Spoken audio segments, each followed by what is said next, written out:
కాకినాడ జిల్లా తుని మండలం సిహెచ్ అగ్రహారంలో అదృశ్యమైన జ్ఞానేశ్వరి కేసులో ట్విస్టుల మీద ట్విస్టులు చోటు చేసుకుంటున్నాయి.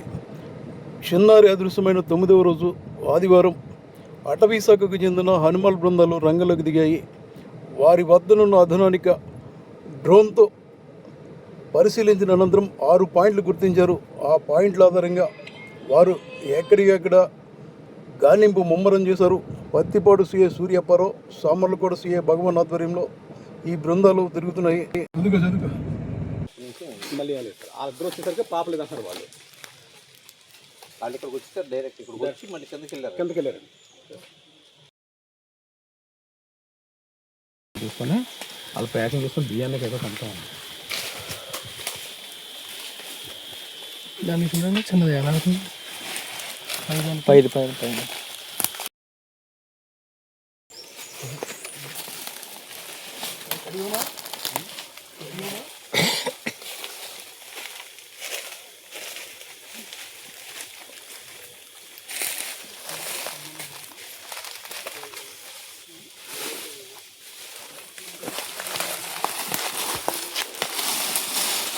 చిన్నారి జ్ఞానేశ్వరి మిస్ అయ్యి నేటికి 9 రోజులైంది. ఇప్పటికే గాలింపు చర్యలైతే ముమ్మరం చేశారు. ఎన్డీఆర్ఎఫ్, ఎస్డీఆర్ఎఫ్, అటవీ శాఖ అధికారులు, హనుమాన్ టీమ్స్, జిల్లా యంత్రాంగం అంతా కూడా ఇక్కడే ఉంది.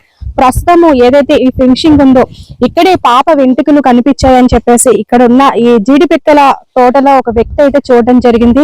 ఆ కుటుంబ సభ్యులు కూడా చెప్పడం అయితే జరిగింది. వెంటనే ఇక్కడ పోలీసులు కూడా వచ్చారు. ఈ వెంట్రుకలు కుక్క వెంట్రుకలతో పాప వెంట్రుకలను కూడా ల్యాబ్కి అయితే పంపించారు. అవి వారివా కాదన్నది ఇంకా నిర్ధారణ అయితే కాలేదు. ప్రస్తుతము మొత్తం టీం అంతా కూడా ఇక్కడున్న అడవి అంతా కూడా జల్లెలు పడుతుంది. ఇక్కడ వరకు కూడా పామాయిల్ తోటలు, ఈ పామాయిల్ తోట దాటిన తర్వాత ఇదంతా కూడా జీడి మామిడి తోట. ఇక్కడ వరకు పాప ఏడ్చుకుంటూ వచ్చింది, పాపతో సహా కుక్క కూడా వచ్చింది. ఇదే ప్రాంతంలో ఎంటుకలు కూడా ఉన్నాయి అన్నట్టుగా అయితే అధికారులు అయితే చెప్తారు. ప్రస్తుతము టీం అంతా కూడా లోపల ఏదైతే కొండ ప్రాంతం ఉందో ఆ ప్రాంతం అంతా కూడా జల్లెలు పడుతున్నారు. మరోపక్క డ్రోన్స్, అత్యాధునిక టెక్నాలజీ వాడుతున్నారు. పాప ఆచూకీని తెలుసుకునేందుకు విశ్వ ప్రయత్నాలు అయితే చేస్తున్నారు. మరోపక్క చూసుకున్నట్లయితే కుటుంబ సభ్యులు కూడా రోదన కూడా మనం చూస్తున్నాం. కన్నీరు మున్నీరు అవుతున్నారు.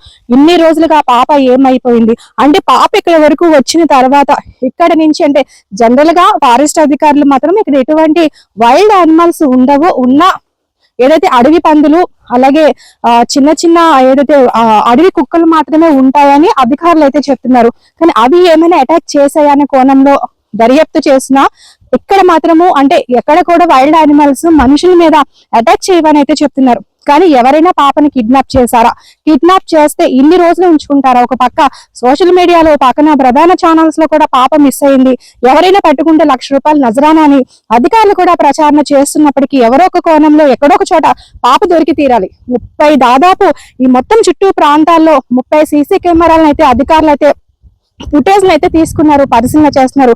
కానీ ఎక్కడా మాత్రము పాప ఆశకైతే దొరికిన పరిస్థితి మనం చూస్తున్నాము. ఈ పైన కొండంతా కూడా దాదాపుగా ఇదంతా కూడా నల్లకొండ అంటారు.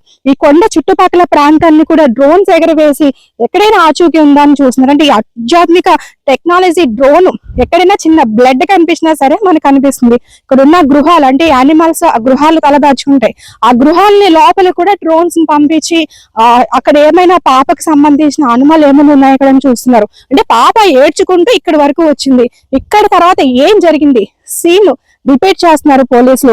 ఏది ఏమైనా పాప అదృశ్యం సంబంధించి కేసు అయితే మిస్టరీగా ఉందని చెప్పాలి. ఈ మిస్టరీ ఎప్పుడు వీడుతుంది అన్నది కూడా అందరిలో ఒక ఉత్కంఠ అయితే నెలకొంది. ఈ రోజు పాప ఏదైతే గాలింపు చర్యలకు సంబంధించి ముమ్మరం చేశారో డిప్యూటీ సీఎం పవన్ కళ్యాణ్ ఆదేశాలతో చూడాలి సాయంత్రంలోగా పాపకు సంబంధించి ఎటువంటి ఆధారాలు దొరుకుతాయి అన్నది. ఇది తాజా పరిస్థితి.